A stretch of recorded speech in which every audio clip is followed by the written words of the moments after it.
ಈ ಗಿಡ ಆಲ್ಮೋಸ್ಟ್ ಪೂರಾ ವೈರಸ್ ಲೀಫ್ ಕರ್ಲ್ ವೈರಸ್ ಬಂದು ಎಲ್ಲ ಎಲೆಗಳು ಮುದುರಾಗ್ಬಿಟ್ಟು ಒಂದೇ ಕಡೆ ಬಂದಿದೆ. ಸೊ ಇದರಲ್ಲಿ ಏನಪ್ಪ ಅಂದರೆ ಗಿಡ ಒಣಗಿಬಿಡುತ್ತೆ, ಫ್ಲವರ್ಸ್ ಡ್ರಾಪ್ ಆಗುತ್ತೆ, ಹಾಗೆ ಗಿಡ ಒಣಗೋಗ್ಬಿಡುತ್ತೆ. ಇದರ ಮುಖ್ಯ ಒಂದು ಲಕ್ಷಣಗಳು ನೀವು ನೋಡ್ಬೋದು. ಎಲೆ ಎಲ್ಲ ಮುದುರಾಗಿದೆ, ಮೇಲೆ ಒಂಥರ ಬಂಚಿ ಟಾಪ್ ಥರ ಆಗೋಗ್ಬಿಡುತ್ತೆ.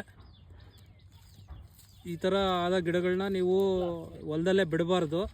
ಇವನ್ನ ತೆಗೆದ್ಬಿಟ್ಟು ಸಪ್ರೇಟಾಗಿ ಕೆಳಗಡೆ ಒಂದು ಪಾಲಿಥೀನ್ ಕವರ್ ಕಟ್ಬಿಟ್ಟು ಹೊರಗಡೆ ಹಾಕೋದು ಒಳ್ಳೆಯದು.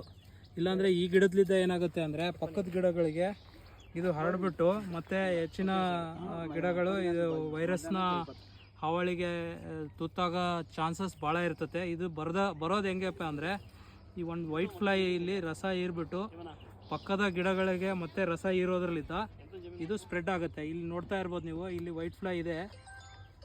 ಇದು ಏನು ಮಾಡುತ್ತೆ ಅಂದರೆ ಈ ಒಂದು ಗಿಡಕ್ಕೆ ಆಲ್ರೆಡಿ ಇದು ರಸ ಹೀರ್ತಾ ಇದೆ. ರಸ ಹೀರಿ ಮತ್ತು ಈ ಗಿಡಕ್ಕೆ ಇದು ವೈರಸ್ನ ಸ್ಪ್ರೆಡ್ ಮಾಡ್ತಕ್ಕಂಥ ಚಾನ್ಸಸ್ ಹೆಚ್ಚಿಗೆ ಇರುತ್ತೆ.